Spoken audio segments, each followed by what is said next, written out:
다음은 정세실리아님의 티움바이오 한번 가볼까요? 오랜만에 올려주시는 것 같아가지고 18,000원에 진입이 되셔가지고 30% 가지고 있습니다. 매수 이후에 손실 중이라서 이것도 걱정이 많으신 것 같은데요. 지금 나흘째 음봉이 나오면서 오늘 종가는 16,000원 기록이 됩니다. 2,000원 정도 손실을 보고 계신 상태인데 얼마 안 됐어요. 지금 1년이 입성이 된 지 안 됐죠? 작년 한 11월 정도 제가 들어온 걸로 기억이 나는데 그리고 나서는 빛을 못 보고 있는 상황입니다. 지금 18,000원에 진입이 되셨을 때면은 가격이 막 그렇게 높은 것 같지는 않은데 이것도 티움바이오 모멘텀 충분히 있는 바이오 종목인가요? 김정수 전문가님? 일단 뒷배경이 튼튼하죠.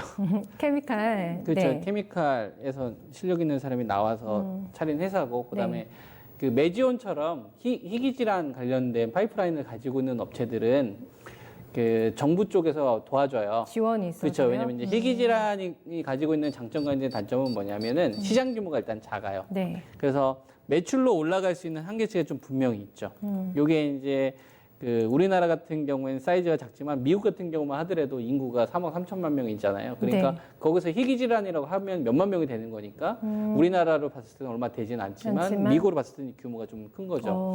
그리고 국내 쪽 같은 경우도 뭐 물론 지원을 하지만 일단 약값 자체가 이제 해외 쪽이 훨씬 더 좀 비싸게 거래되고 있으니까. 그래서 지금 티움바이오 같은 경우에는 뭐 임상을 제대로 뭐 3상까지 해가지고 이거를 뭐 신약으로 가려고 하는 형태로 가지는 않고요. 대표적으로 이제 여성분들 자궁 내막암 요거하고 이제 혈액병 관련된 이런 쪽 관련돼서 기술 이전 좀 하려고 노력을 좀 많이 하고 있는 것 같습니다. 근데 이제 다만 이것을 좀 진행하는 과정 속에서 이제 코로나 영향이 좀 분명히 있죠. 환자를 모집하거나 진행하는 과정 속에서 그 부분이 상대적으로 다른 업체들에 비해서 노출이 좀 된 겁니다. 위험 요인으로 좀 된 거고요. 본질적인 것이 훼손됐다라고 저는 이제 보지는 않고 그래서 그것 때문에 좀 지루한 흐름들이 나오는 거라 보고 있고 그리고 5,800원대에서 이 주식이 얼마 안 올라간 것 같지만 그 얼마까지 올라갔냐면은 이제 18,700원까지 올라간 거거든요. 그럼 3배 올라간 거란 말이에요. 그 3개월 동안 3배 올라간 거예요. 그러면은 코스피 지수도 그렇고 코스닥 지수도 그렇고 이게 그러니까 저기서 보면 그림으로는 별로 안 올라간 것 같잖아요. 근데 주가가 3배 올라간 거예요. 그러니까 1억이 3억 된 겁니다. 3개월 사이에. 그러니까 주가에 충분히 매물 소화가 될 수 있거나 기간 조정이 필요한 구간으로 갈 수가 있죠.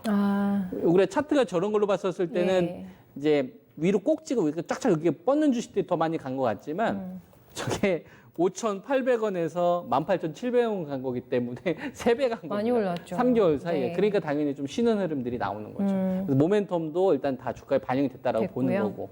그래서 지금 이 주식은 죽는다라기보다 공모 가격을 잠깐 좀 찾아봤는데 한 12,000원 정도 공모 가격이더라고요. 그래서 12,000원하고 그다음에 요 가격 이전에 이제 무너지기 직전 가격대가 이제 14,500원하고 요때 가격이 14,500원 14,500원 가격하고 그다음에 요때가 한 14,600원. 그러니까 이런 것 같아요. 12,000원 자리에서 14,500원 사이. 요거는 티움바이오가 가지고 있는 이 파이프라인에 대한 최소 좀 반영 가치 같습니다. 아, 저 정도 가격이 오면은 언제든지 좀 사도 되겠네라는 이제 대기 배스가 있을 수 있는 가격.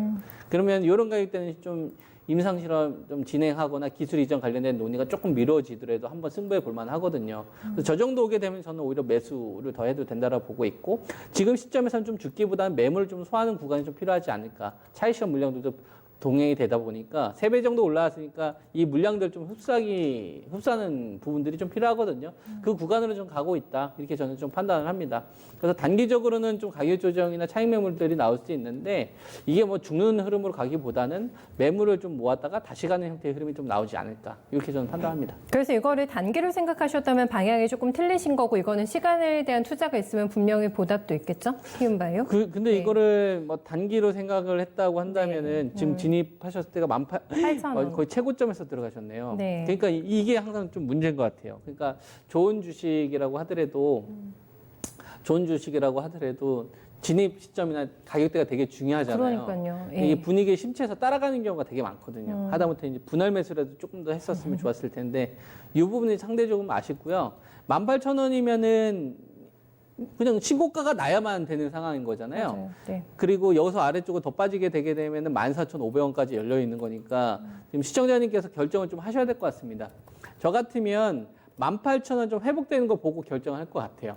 그러니까 18,000원 회복된다는 얘기는 다시 정고 좀 넘어간다는 얘기니까 이걸 넘어가는 흐름이 나온다고 한다면은 뭐 이 비중 그대로 유지를 하면 될 것 같고 네. 오늘 알테오젠의 차익 실현이 다른 바이오 제약 섹터나 다른 산업군으로 차익 매물에 좀 빌미가 되지 않아야 되거든요. 만약에 빌미가 되게 되면 시장 전체적인 흔들림이 나올 테니까 그때는 이 그렇군요. 주식도 조정이 나올 거고 그렇게 네. 되면은 14,500원에 대한 기본 가격 조정 나올 수 있겠죠. 네. 그래서 지금 제가 말씀드릴 수 있는 내용은 단기적으로는 좀 차익 매물들이 나올 수 있어서 이 부분은 좀 염두를 하셔야 될 것 같고 18,000원이 넘어가는 흐름이 나오게 되면 짧은 조정을 다시 치고 갈 수 있다. 이 정도까지는 제가 제시해 드릴 수 있을 것 같습니다. 네, 지금 현재 구간에서는 저희가 이렇게 답변을 드려야 될 것 같아요. 네, 매수가 오시면 그때 연락 한번 더 주세요. 네, 그때 한번 다시 방향성 저희 찾아보겠습니다.